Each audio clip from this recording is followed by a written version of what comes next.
Friends, स्वागत है आपका मेरे इस चैनल स्मॉल टाउन बैंकर में। जैसा कि आपको पता है कि आरआरबी क्लर्क के प्रीलिम्स 7, 13 और 14 अगस्त को होने वाले हैं, तो हमारे पास बहुत कम समय बचा हुआ है।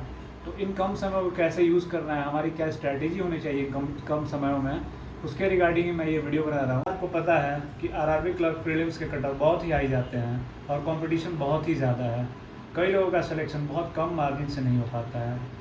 तो इस कंपटीशन में हम कहीं पीछे ना छूट जाए, इसके लिए मैंने 3 बेसिक प्रोसेस मैं बताने जा रहा हूँ जो आपको फॉलो करने हैं। और वो 3 बेसिक प्रोसेस हैं मॉक्स, क्विक रिवीजन और proper diet and sleep. मॉक्स minimum 2 देने हैं। पहला फुल लेंथ टेस्ट, और फुल लेंथ टेस्ट आप उसी समय दें जिस समय पे आपका एग्ज़ाम शेड्यूल है। जैसे अगर आपका एग्ज़ाम 1 बजे है तो आप 1 बजे ही उस मॉक को लेने की कोशिश करें। इससे फ़ायदा क्या होगा कि आप रेगुलर हैबिट में आ जाएंगे, एग्ज़ाम के माहौल में हो जाएंगे।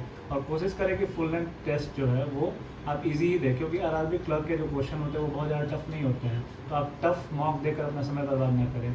और कोशिश करें कि अभी आप जीए, अगर आपको बीच में हिंड्रेंस डाल रहा है तो आप जीए को भी पॉज ले सकते हैं।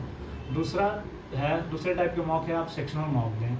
सेक्शनल मॉक का क्या फ़ायदा है कि आप सेपरेट मैथ्स और जो रीजनिंग है उसके लिए अलग स्ट्रैटेजी बना पाएंगे। आपकी जहाँ गलतियाँ होगी आप वहाँ उस चीज़ को सुधार पाएंगे। तो सेक्शनल मॉक आपको देना है और उसको एनालाइज करना है और कम समय में आपको उसको पूरा करने की कोशिश करनी है। तो सेक्शनल मॉक का ये फ़ायदा होगा। क्विक रिवीजन इसलिए ज़रूरी है क्योंकि एग्ज़ाम में समय बहुत कम होता है, क्वेश्चन अटेम्प्ट बहुत ज़्यादा ही करने होते हैं। 45 मिनट में 80 क्वेश्चन बनाने, तो आप वहाँ पे समय क्वेश्चन को पढ़ने में वेस्ट नहीं कर सकते हैं। क्विक रिवीजन से क्या होगा कि आपको वैरायटी ऑफ क्वेश्चंस मिल जाएंगे और वहाँ पर अगर आप वैरायटी ऑफ क्वेश्चंस अगर प्रैक्टिस करके गए रहेंगे आपका वहाँ पे समय बचेगा। बात अगर रीजनिंग की करें तो रीजनिंग में आप टॉपिक वाइज प्रैक्टिस कर सकते हैं। उसके लिए अलग अलग प्लेटफॉर्म्स, जो टेस्ट प्लेटफॉर्म्स हैं उस पर अलग अलग टॉपिक वाइज टेस्ट अवेलेबल हैं। जैसे कि आप सिटिंग अरेंजमेंट्स जो हैं लीनियर या फिर पैरेलल या फिर सर्कुलर स्क्वायर बेस्ड या फ्लैट फ्लोर या शेड्यूल टाइप के जो पजल्स हैं उसको अगर आप प्रैक्टिस कर लेते हैं तो आपका वहाँ पर समय बचता है। आप अलग अलग तरह के वैरायटी ऑफ क्वेश्चन से रूबरू हो जाते हैं। जो इनइक्वालिटीज़ और डायरेक्शन सेंस या फिर जो ब्लड रिलेशंस के क्वेश्चंस हैं उसको अगर आप यहाँ प्रैक्टिस कर लेते हैं तो आप क्विक उसको बनाकर और पजल्स में ज़्यादा समय दे सकते हैं। इससे आपका स्कोर बूस्टअप होगा।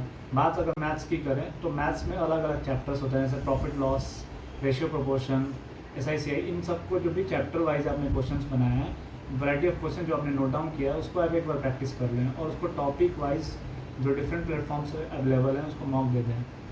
और आपको पता ही है कि DI के कई तरह के DIs आते हैं, जैसे linear, bar graph, pie chart वगैरह के DI आते हैं। आप उनको अलग अलग सेपरेटली प्रैक्टिस कर लें। इससे आपको एक हैबिट होगा, जैसे क्वेश्चन आपके सामने आएगा तो आप इस चीज़ से मेंटली अवेयर रहेंगे, आपका ब्रशअप हो गया रहेगा, तो इससे आपका टाइम बचेगा।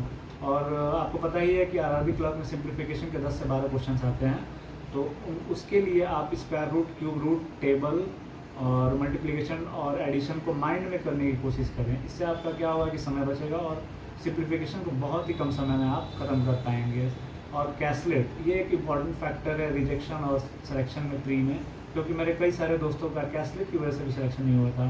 कैसलेट में 3 क्वेश्चन होते हैं, जनरली हम उस चीज़ को इग्नोर करते हैं। तो कैसलेट को आप बेसिकली बहुत ध्यान से उसको प्रैक्टिस करें, क्योंकि ये एक इम्पॉर्टेंट फैक्टर हो सकता है आपके सिलेक्शन में। टॉपिक्स की बात करें तो मैथ्स में क्वाड्रेटिक इक्वेशन और नंबर सीरीज़ होता है, जिसको आप लास्ट टाइम में जरूर रिवाइज करें। Number series basically cube root, square root, multiplication पे बेस्ड होती है। उसी तरह क्वाड्रेटिक की कुछ ट्रिक्स होती है, जैसे कि x² + bx + c के फॉर्म में जो क्वाड्रेटिक होता है, अगर वो 2 इक्वेशन दिया, दोनों का c वाला जो कोफिशिएंट है माइनस है, तो वो नॉट डिफाइंड हम लोग सेकेंडों में टिक कर सकते हैं। उसी तरह अगर एक क्वाड्रेटिक इक्वेशन का अगर कोफिशिएंट -+ है, दूसरे का ++ है, तो -+ वाला हमेशा बड़ा होता है ++ से, तो ये दोनों क्वेश्चन आप सेकंडों में टिक कर सकते हैं। उसी तरह रीजनिंग जो सिलोगिज्म है उसके वैराइटीज़ ऑफ क्वेश्चन, जो ऑल, सम नॉट वाले केसेस को ज़्यादा आप ध्यान रखें, क्योंकि वो बहुत ज़्यादा पूछे जाते हैं। तो इस तरह से आप जो शॉर्ट टॉपिक्स हैं उन पर ज़रूर ध्यान दें, उससे आप बेटर स्कोर कर सकते हैं। क्या है प्रॉपर डाइट और स्लीप।